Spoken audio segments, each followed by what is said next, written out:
only a couple days until the NFL season kicks off, I thought it'd be a good time to go through and give you my picks for all the major NFL awards for the 2024 NFL season. But before we go into the video, I wanted to ask you to please subscribe to the channel, ring the bell for notifications. Really helps out. If you're a fan of the NFL, you'll love this channel. We release multiple NFL-related videos every Thursday and Saturday, all year and all season long. And now, back to the video. So we're going to start out with the biggest award of them all, the MVP award. The MVP award for nearly the past 2 decades has gone exclusively to quarterbacks. You do have the one Adrian Peterson 2,000-yard season that ended up sneaking into an MVP.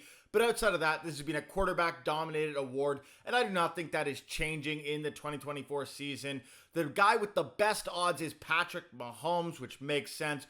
Easily the best quarterback in the NFL. I don't think anybody can really disagree with that, but he's not my MVP pick. This year, my MVP pick is Josh Allen.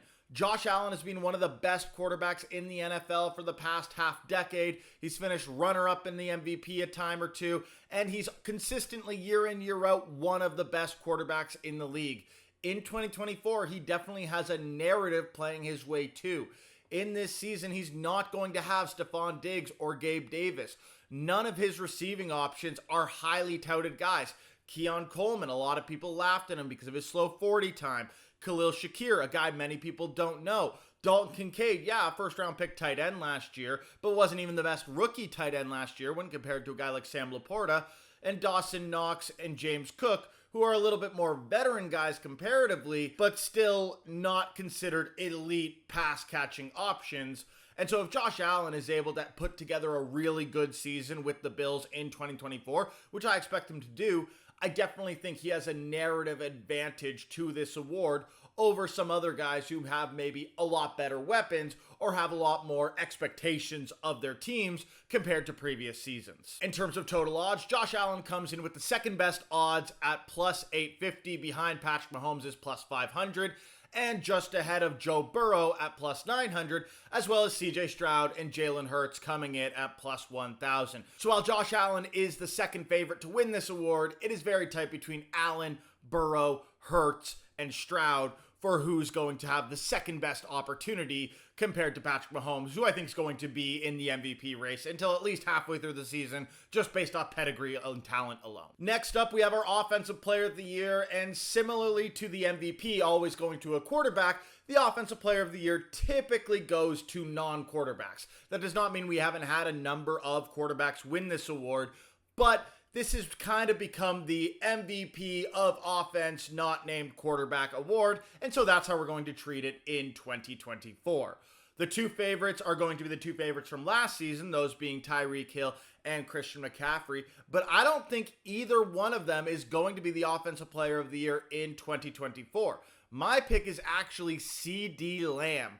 CeeDee Lamb is the option on the Dallas Cowboys offense. In recent years, they've lost so many talented guys. You got rid of Ezekiel Elliott, who is now back, but, not the same Zeke he used to be. Tony Pollard's gone. Amari Cooper's gone. Michael Gallup's gone. Everybody is leaving this offense except for Dak and CeeDee. CeeDee got his brand new contract just recently. He knows it might be the last season with Dak. It might be the last season with Mike McCarthy. This is a do-or-die season for the Cowboys. And so I absolutely expect the Cowboys offense to ball out in a similar way to what they did in 2023, especially being in a weaker NFC and a fairly weak NFC East outside of the Philadelphia Eagles, where you get 4 games against the likes of the Giants and the Commanders. I think CeeDee Lamb can ball out every bit as much as he did last year, and I just don't think that Tyreek Hill or Christian McCaffrey will replicate the elite level seasons that they put up in 2023, which is what's going to lead CeeDee Lamb to winning the award. I don't think he needs to do anything more than what he did in the past, as I'm saying. I just think the other guys have to regress a bit, which I think will happen due to being banged up and aging for both of them. After Offensive Player of the Year, we got Defensive Player of the Year, and much like all of the other awards, there's definitely a trend associated with who wins Defensive Player of the Year awards. It's usually almost always pass rushers. Yes, we have seen some cornerbacks win this award, like Darrelle Revis and Stephon Gilmore. But at the end of the day, it's mostly pass rushers that are going to be competing for this award, with recent winners being guys like Myles Garrett and TJ Watt and Aaron Donald, all of whom are down on the defensive line and trying to get at the quarterback. And so who do I think is going to win this award? I think it's going to be a pass rusher, and I have it as Max Crosby. Max Crosby is not one of the favorites to win this award. I believe he is third in terms of favorites behind guys like TJ Watt and Micah Parsons, who are 1 and 2 on the list. But I think Max Crosby absolutely has a case to being the Defensive Player of the Year in 2024. And the biggest reason I have him winning is because of Christian Wilkins. Christian Wilkins was a big money defensive tackle signing for the Las Vegas Raiders during the offseason. And that should be a massive boon to a guy like Max Crosby, because now opposing offenses don't have the ability to exclusively target Max Crosby. Because if you do, Christian Wilkins is going to cause problems. Max Crosby has also been a guy that basically doesn't come off the field for the Raiders. Unlike most other pass rushers who, even the elite ones, tend to rotate in and out a little bit to keep them fresh, Max Crosby seems to be a guy who can go every single snap and be effective every single snap. That's been his MO with the Raiders. And so with how close he's been in recent years, and the fact that this defensive line finally got a little bit of an upgrade to free Crosby up more, I think he's going to take that next step to being the top defensive player of the year. Additionally, other top candidates, such as Micah Parsons, will be competing with guys like CeeDee Lamb. I would be shocked if the Cowboys got Offensive Player of the Year and Defensive Player of the Year, which I think at the end of the day will work against Micah Parsons, given I have CeeDee Lamb winning that award. Additionally, TJ Watt and Myles Garrett, two of the other favorites, have already won the award. And there is absolutely voter fatigue that comes into play when it comes to any of these awards, which is why I think Max Crosby will be able to win this award, even if debatably one of Myles Garrett or Micah Parsons or TJ Watt has a better season. Our next major award is Rookie of the Year, and this was honestly one of the easier awards to pick, and the only one on this list that I actually think the favorite is going to win, and that's Caleb Williams. It's just really tough to think of a world where Caleb Williams doesn't win this award. And it's because this award almost always goes to a quarterback if there's a quarterback good enough to win it. If there's not a quarterback good enough to win it, then yes, it'll go to a running back or a wide receiver. And I think Marvin Harrison Jr. could absolutely put up a good enough season to win this award. The problem is, with how many rookie starting quarterbacks we have, Caleb Williams, we have Jaden Daniels, we have Bo Nix, three of those guys, all of whom starting, one of them you would expect to put up good enough season to win Rookie of the Year.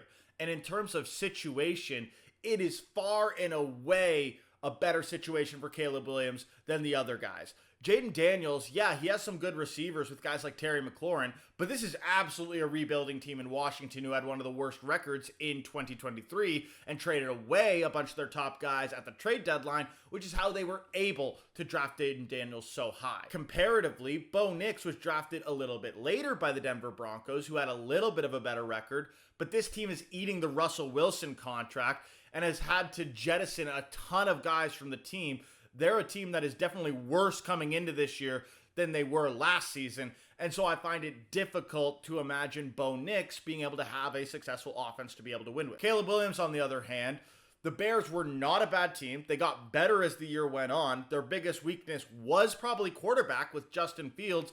And oh yeah, they also drafted Rome Odunze with a top 10 pick and added Keenan Allen and DeAndre Swift, joining an offense who was already pretty good in 2023 in certain positions, having guys like Cole Kmet and DJ Moore. So with DJ Moore, Keenan Allen, DeAndre Swift, Cole Kmet, and Rome Odunze, it's hard to believe that Caleb Williams does not have every weapon he could possibly need to succeed.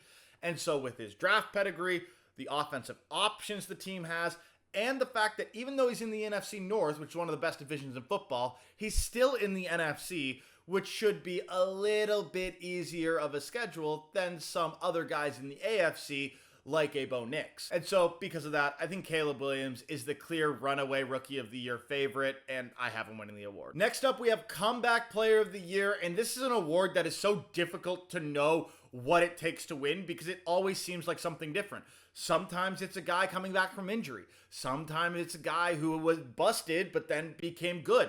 And sometimes it's a guy who just retired and came back, or was just out of the league and came back, like how Joe Flacco won it last year. And Damar Hamlin, who was a guy who wasn't really playing much at all in 2023, was still a finalist for the award just because of what he dealt with in 2022. And so it's an award that there's definitely narratives to go with it, but it's not definitive what it takes to win. That being said, it's a lot harder to predict guys who are going to be either retired or not on teams or busts that are going to break out all of a sudden in 2024. And so I'm going to give it to a guy coming back from injury. And there's a few options here. You have Aaron Rodgers and Kirk Cousins coming back from torn Achilles, but I'm not going with them. I'm going with one of the best quarterbacks in the league who's coming back from a season-ending injury, Joe Burrow. I know that Aaron Rodgers is the favorite for this award, but it actually shocks me that he's the favorite for this award. He is going to be turning 40 years old this season. We haven't seen a vintage Aaron Rodgers season now in over 3 years. It was in 2021, the last time we truly saw elite Aaron Rodgers. The 2022 season, the Packers finished 8-9, and with what we saw from Jordan Love in 2023, the team was not bad, but Aaron Rodgers just wasn't able to do much with the team. And then we didn't get to see anything from Rodgers in 2023, and so now he's 2 full seasons removed from elite level of play, turning 40 years old, and so it's weird to think that he's all of a sudden going to be elite for the New York Jets. I don't know if he will be. Yes, their offense is a lot better. They've definitely worked on the offensive line, which was needed. I have a bit more faith in him this year than last year, because last year I didn't have any faith in him because I'm like, he doesn't have an offensive line. Why do we think he's going to be so good? But they have a better offensive line. They have some receivers. I just don't think he's as good as Joe Burrow. Joe Burrow is one of the best quarterbacks in the league. Joe Burrow is 3rd in MVP odds. And yeah, he's absolutely eligible for Comeback Player of the Year. I acknowledge that if both him and Aaron Rodgers are both similar leveled, Rodgers probably wins because he missed the entirety of the season and his age and the New York media narrative. I get that. But I think Joe Burrow is just going to be enough better than Aaron Rodgers that he'll be able to come away with this award. Because unless Aaron Rodgers is a top 10, top 5 quarterback in 2024, which I don't expect him to be, it's going to be tough for him to compete with Joe Burrow, who I absolutely expect to be a top 5 quarterback, especially with the receiving weapons that Burrow has in Cincinnati. And so that's why I have Burrow as number 1, most likely Comeback Player of the Year candidate, though I acknowledge Aaron Rodgers might get it narratively. Our final individual award is Coach of the Year, and this is an award that really makes very little sense to me as well. You have very little wins for guys like Andy Reid and Bill Belichick, even though I feel like those guys during their prime, and Andy Reid still to this day, could win this award every year with how good and effective they are. And it seems to be more of a narrative award than anything else. Dan Campbell was a finalist for this award in 2023, and D'Amico Ryans as well, and neither of these guys have good odds at all to win the award in 2024. And I think it's because we just don't have any additional expectations of them. It's like, oh no, you already have a good team. And if you already have a good team, you can't win Coach of the Year. Coach of the Year awards seem to go to a team that's like on the precipice of being good, and it goes to a team that all of a sudden becomes good. And the more you improved over expectations, the better chance you have at winning this award. So the Houston Texans were a team that was expected to be really bad and ended up making the playoffs and winning a playoff game. Therefore, D'Amico Ryans a favorite. Same with a guy like Kevin Stefanski and the Browns. The Browns, especially with all the quarterback issues they had, you wouldn't have expected elite team play, but they were still very good. They finished with the 5th seed, and so he does well. And then the Lions finishing one of the best records in the NFC and making it to their first playoff appearance and winning 2 playoff games, literally tripling their number of franchise playoff wins in the Super Bowl era. Just insane, by the way. That's why Dan Campbell is in there. But none of them are competing this year because we all expect them to do the same, and apparently it's no longer coaching if we've already seen it. again, sorry. This is my quick rant on Coach of the Year. It makes no sense to me.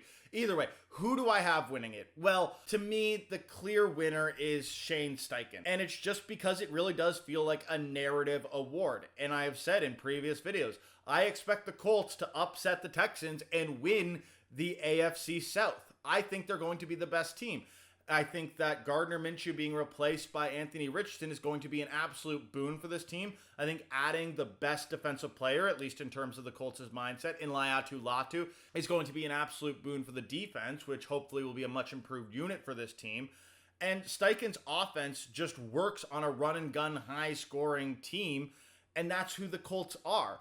And I think that's going to play well with award voters. And so that's why I have Shane Steichen winning. He is not one of the favorites for this award, to be clear. He is 6th in terms of odds for this award, behind new head coaches like Jim Harbaugh, Mike McDonald, and Raheem Morris, and some veteran guys who have some really good young teams like Matt LaFleur and Matt Eberflus. But I still think Shane Steichen has a better opportunity than any of these guys, because he can win the division. That is something I don't totally expect out of the Chargers, out of the Bears, out of the Packers, and out of the Seahawks. I will acknowledge I do expect that out of the Falcons, but that's more so due to the fact that the NFC South is just atrocious. I'm not giving the Falcons that much credit and Raheem Morris that much credit if they win that division, to be clear. But Shane Steichen could win a very competitive division against teams like the Jaguars and the Texans. And if he does that, I find it hard to believe that any other coach has a better narrative argument for the award, which is why he's my pick to win it. And then our final award and our only team award on this list is who is going to be my Super Bowl 59